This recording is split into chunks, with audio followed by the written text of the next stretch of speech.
I am announcing today that the United States will withdraw from the Iran nuclear deal. In May, the US unilaterally pulled out and now unilaterally reimposing sanctions.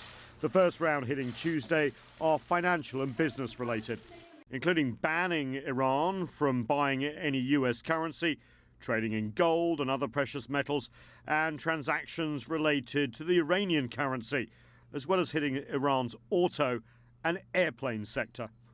But the noose tightens even more on November 5th when sanctions will be slapped on energy, including port operators, shipping, shipbuilding sectors, any petroleum-related transactions, and transactions by foreign institutions with the Central Bank of Iran.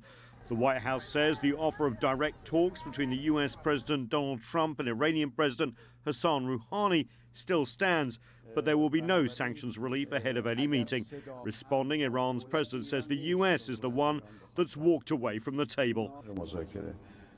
Trump and his government are the ones who have rejected negotiations and have turned their back on diplomacy. What he is doing is against the Iranian nation and against the national interest of Iran. Iran is ready for diplomacy if there's honesty in the process. The US says its policy is already working, citing the fall in the Iranian currency and domestic protests over economic conditions in Tehran. Denying that it's working to achieve regime change in Iran, Washington says it wants a change in regime behavior. But the economic noose is tightening, and Washington says it aims to cut Iranian oil exports to zero by November. In reaction to US pressure, China and other nations have vowed to continue buying Iranian oil.